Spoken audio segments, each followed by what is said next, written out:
sad. And this is my non-photogenic side on top of it. Want to switch side? You're really making this He really difficult wants for to me. get the photogenic side. You're really making this tough for me. You have to do like this. Yeah. Yes, so the economic side of the world is important because... Let's switch sides. I'm serious. Yeah, it's fine. Do it. You're quite demon. Sur les chaises. T'inquiète. Okay, everyone, welcome to this episode of our podcast. Today we're here with Cosmo. Can you give a little introduction about yourself? Yes, thank you so much for having me. My name is Cosmo. I'm a second-year student here at ESCP, and I'm absolutely delighted to be here. Thank you so much. What made you come to our podcast? Why did you accept our invite? That's a great question. I love projects. I love self-initiated types of enterprise. Oh, that was a shitty answer. This time this is only. But I love these projects. I love the idea of venturing into the unknown, and I want to support that. It's very nice. I heard you travel a lot. You're always traveling all the time. So, how did you get started with traveling so much? Well, I travel a lot. That may be true. Never far enough. I wish I could travel to more destinations outside of Europe. Do you have any countries or cities you love to travel? I think given the chance, I'd go to the United States. Especially sort of Texas and really Texas. Yes, So specific. the more culturally isolated states, because that's a part of the world that I haven't really been exposed to and would quite like to discover. Otherwise, I quite like the idea of Asia, of India. In particular, I think I'd see you with a cowboy hat. I think it might work, yeah. It would work totally. How did you come about actually just end up being here at the ESCP? Like, what was your choice like? It is in the spirit of travel, and for that I commend your first question, which is a great leeway. It's this idea of discovering new cultures, this idea of immersing yourself in different perspectives, different ways of seeing the world, of functioning, and I really did want to learn Italian, so for that I'm working on achieving that goal. Yeah, how's it going for the Italian? Parlo più o meno. Più o meno. Yeah, Abbastanza. What do you think you've learned, like really learned from these little travels and going around the world? It's incredible. I think there's actually no better environment to discover multiculturalism and to discover the ways in which different perspectives and values interact than in a train. Oh. When sat in You a did that train, intro. yes. So when sat in a train, this was an experience that had particularly struck me when I took the Eurostar between Paris and London a lot for my collective project last year, which necessitated that travel. I would see people that represented all sorts of cultures, and they would behave differently in the train. And to see that isolated environment was always really fascinating to me. You'd have the Brits who would be sort of more reserved. You'd have the Japanese who would bring their own food and would eat in ways that are different to Western standards, and then you have the Americans who would not stop pestering you when you were trying to work. And so it's interesting because it does give you that taste for what multiculturalism the world has to offer. So given you've traveled so much, you've met people all around the world and you've made friends all around the globe, right? Well, I wish I could say around the world. I haven't traveled so far yet, but it's true. Yes, exactly. Hopefully, and so far at least it's been beautiful. Yeah, and I love traveling as well. It's something, it's a part of me, and another reason why I came to SFF, because I have the opportunity to travel. I think we all did. You know, personally living abroad also when I was a kid, it was like I want this again because it shapes you. You have something that you learn so much that you just can't if you stay in your cocoon. You know, especially with your parents and whatnot. What's like a significant maybe lesson or something that you've learned through traveling that you totally would not have expected otherwise? You have to be almost aggressively open to different cultures, different ways of interpreting the world, and different value systems. I think there's nothing more enriching than immersing yourself in somebody else's perspective. And that's a difficult effort. It requires taking yourself out of your comfort zone and understanding that people function very differently in different parts of the world. And being a successful individual today, I think, requires a good understanding, good absorption of those different standings. No, I agree because I feel like I say this for myself. I don't know about the other people, but when I came to the SFA, when I arrived to Turin, I came with the mentality of okay, I'll be as open as possible, like you said, aggressively so, because I don't know how the other people are. I don't know what's rude, what's not rude, so I'll try to be as open as possible, and I think it worked quite well. That's how you met me, the very first. He was the first person I met in Turin. Wow. The first person from SFA, and I'll never forget it because he was on the big table. I remember in the, what's the name of the bar? Bar in one of the big Yeah, piazzas. in the big piazza. So was it outside? Yeah, it was So outside. just. Something just, yeah. And I go, I see the massive table with a lot of like, this is scary. Yeah. This is so scary. There was like half the promo in this one bar to like meet each other, and it was some of the first days. Yeah, I went to the end, and then you're there, and you're like, are you Français? It's like, I speak French. And then we started. Yeah, I instantly knew it was a And he friend. looks at me, there's still Brazilian there, we can speak Brazilian, Portuguese to them. I'm like, oh, yes, amazing. And that's how we started meeting everybody else. But transitioning to your startup, can you first talk us through your startup and explain what it is and what it is you do? Yeah, so it's quite an interesting story actually. It starts in high school for me. I was managing an equity portfolio. I had a real interest for the stock market and sort of how it functions and how it interacts with the world. Essentially its role. And very quickly got into first simulation, trading and investing, and then finally actually going to manage an equity portfolio. But I realized it was kind of lacking that element of social impact. It is a bit isolated sometimes from the real economy, and when you want to contribute, and when impact is your North Star, sometimes that means diverting away from that.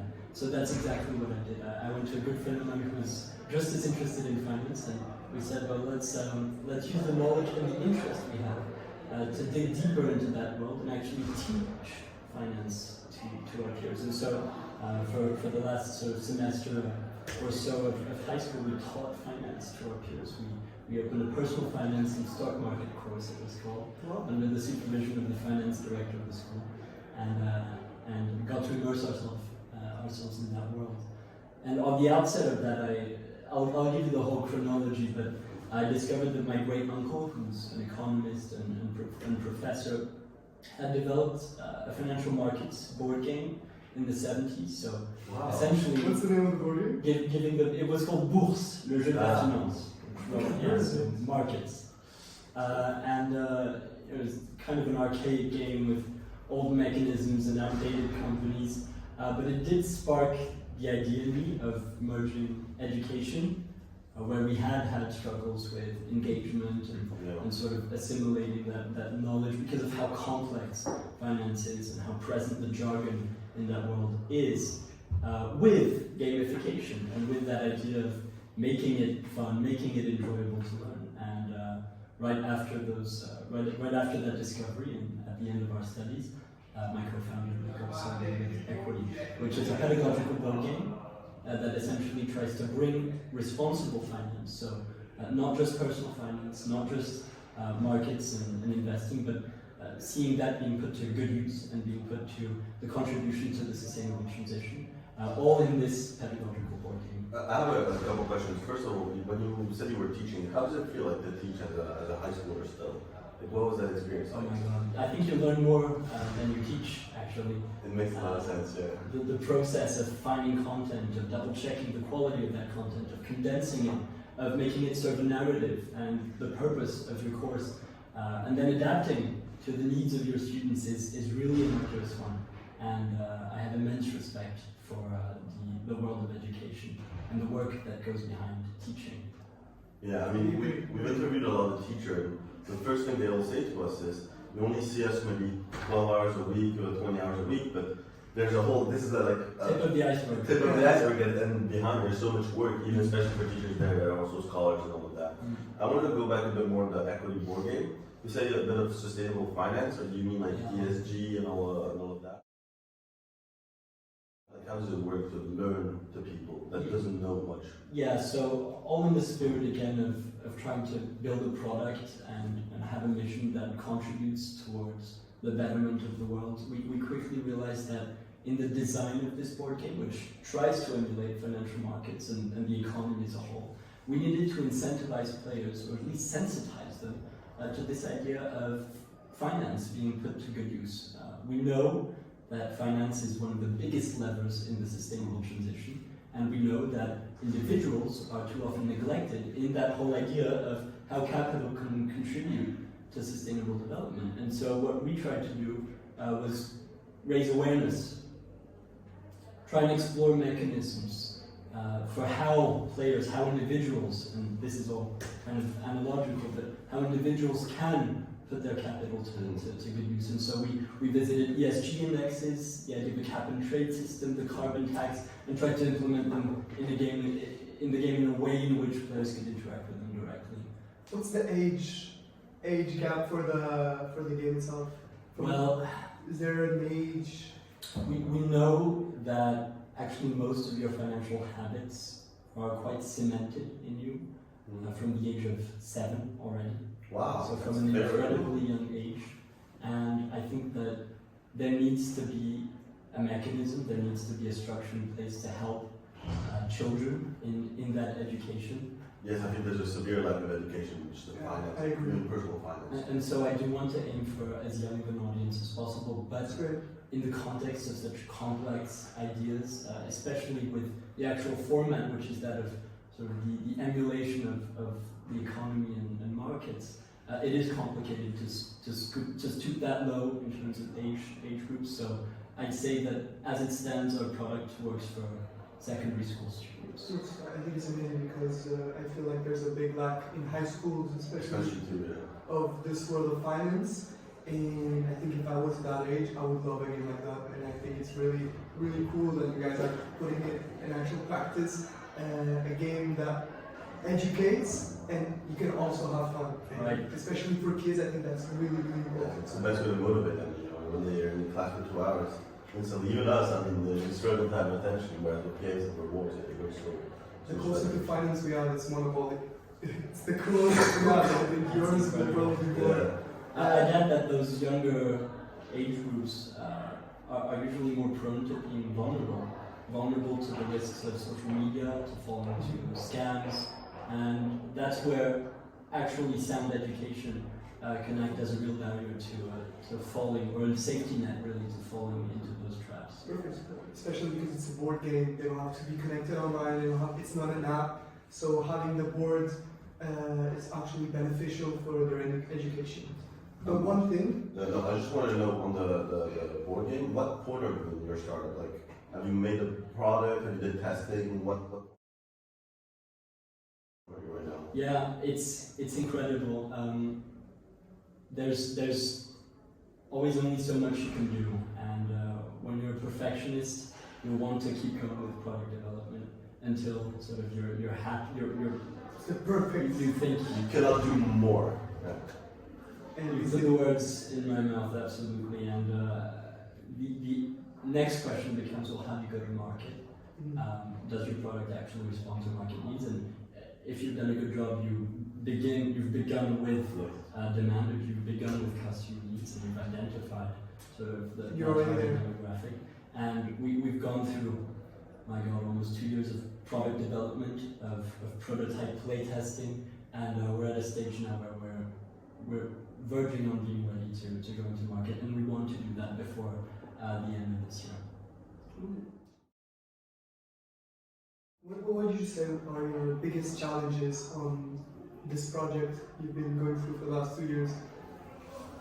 Are there specific, like, something that happened, you're like, okay, is this really gonna happen? Is my project gonna be destroyed? Is there some challenges that really affected your process of making your game? Yeah, so I'll give you one story and explain sort of the underlying challenge there. our product started as a B2C product, so a board game that would serve individuals and households. So it's no longer. And we had a pivot. We quickly realized, well, if we wanted our impact to be maximal, if we wanted to have a viable business model, we needed to switch to a B2B model. And that pivot was incredibly complex because it requires a lot of introspection, a lot of foresight with regards to what your objectives with the project are. And that's an enormous investment. And I think the underlying challenge here is when you're a first-time entrepreneur, you have to write the pages essentially in the book. They don't write themselves. So there's no set guides. I think having a mentor helps. Being a part of an incubator helps. But really, you've thrown yourself in the deep. You guys, your project went through a lot of the incubators. You worked with different incubators. So we've applied to countless incubators, but we're with Blue Factory. Yeah. Exactly. Obviously. Okay. So, what are your more long-term goals for this? Like, what are your expectations moving on now? So, in the context of equity, we're impact driven. We had a conversation with a potential investor a few weeks ago who asked, well, how do you want to be structured? Do you want to be structured as a non-profit? Yeah, that's exactly what I was thinking. Yeah. For profit, and though we do have teams looking into that, and we'll eventually reach a final decision as to how we want to move forward in terms of legal structure. One thing is clear to me, and my answer was exactly that: we're for impact. So our objective is to find the means to being as impactful as possible. Positive impact is really the North Star here, the light at the end of the tunnel.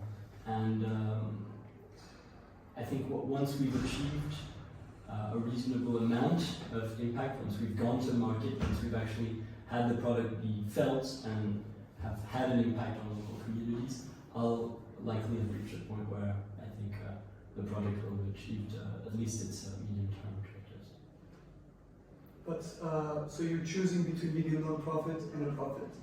Yeah, so that is. So do you think being a profitable company would be more, would be better to reach your goals long term, maybe to have more impact using those profits to invest more in the company itself?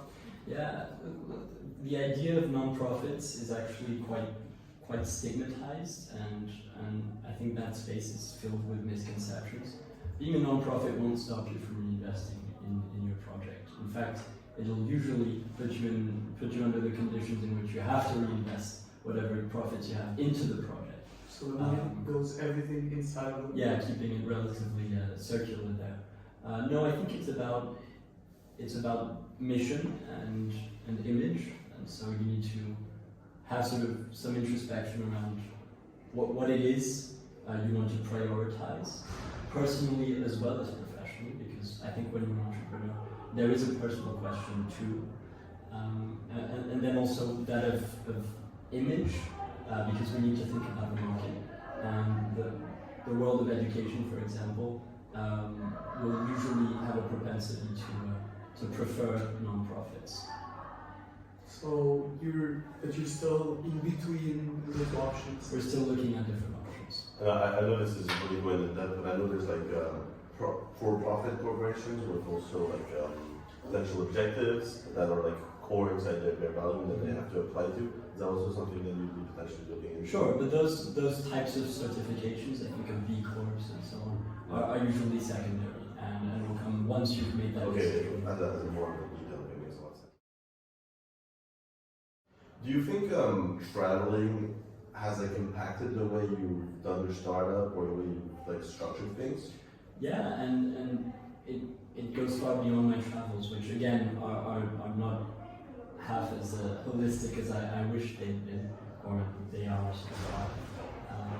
My co-founder is based in Hong Kong, and so half of our team is based there with a 7-hour time difference, and that does add to the challenges of running a project like this.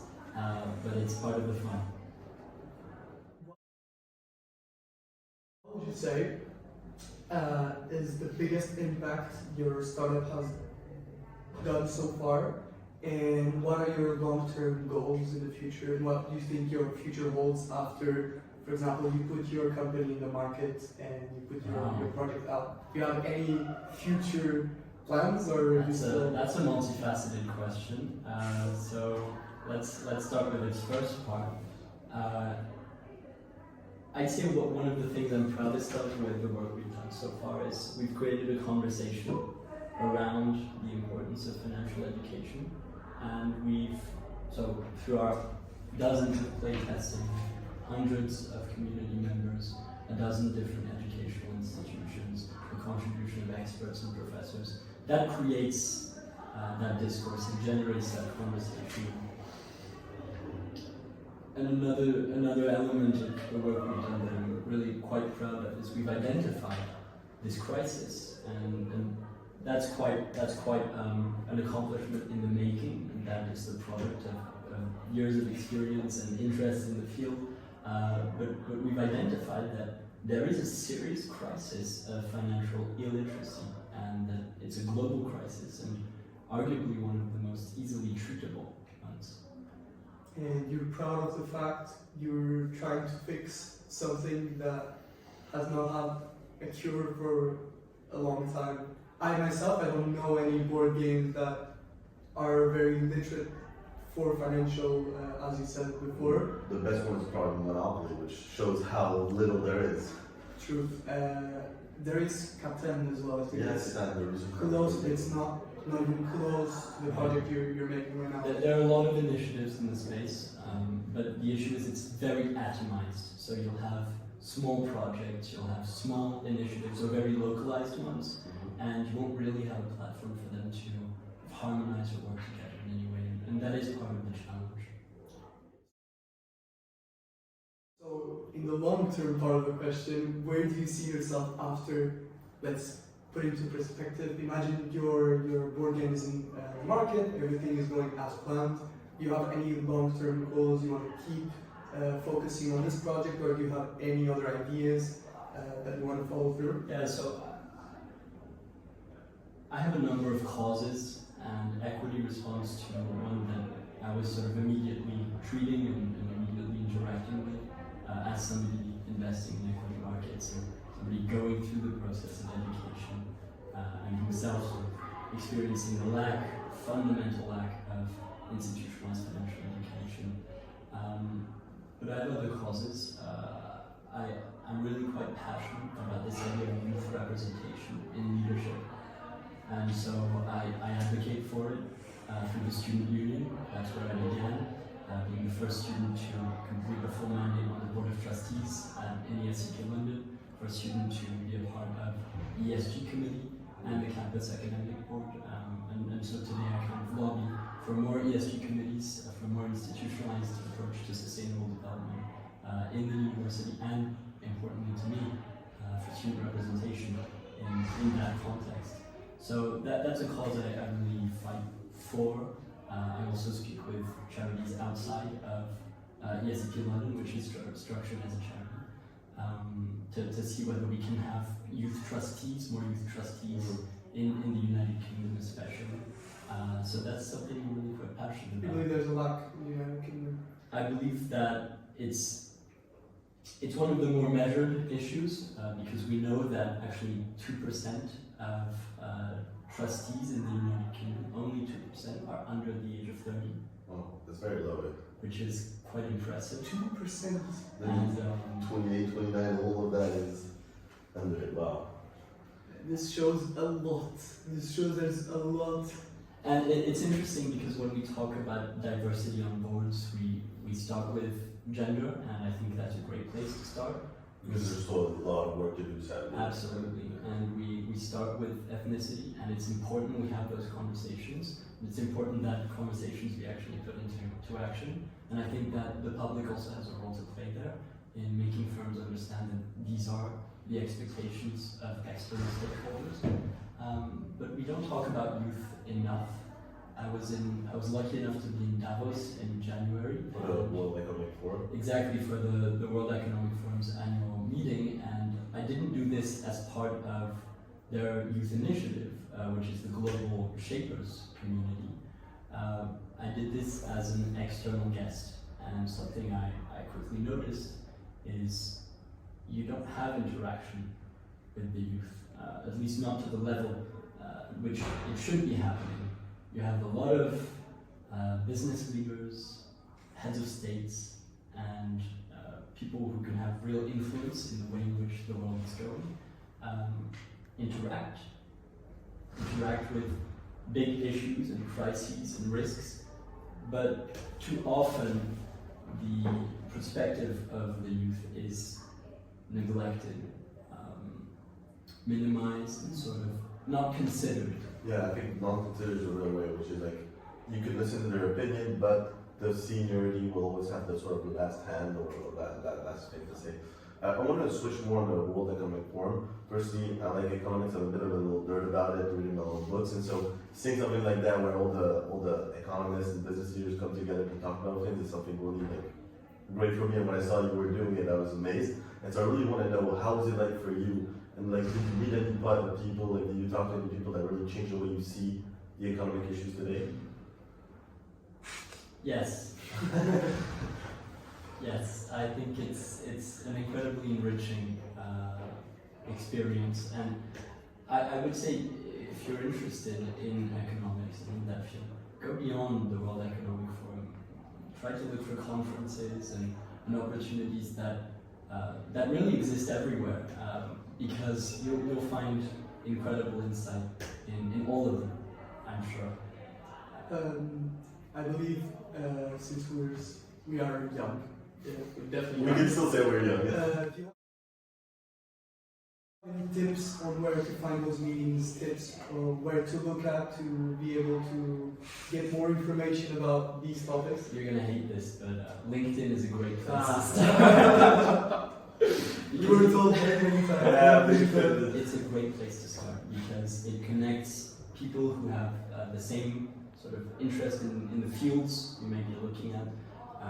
It helps you understand that there is an enormous workforce out there, and that you have actors who are doing incredible things in the private, public, and tertiary sectors. And that's a great place to start. It's a platform that gives them that exposure and that lets you connect with them and interact with them directly. And through them, discover sort of the world of conferences, for example. Well, I have one last question, and it's about yourself. You said you wanted to. That means last year you had the opportunity to do an internship. Do you mind telling us where did you do your internship and how did you feel about it? So I did my internship as a self-sustaining entrepreneur.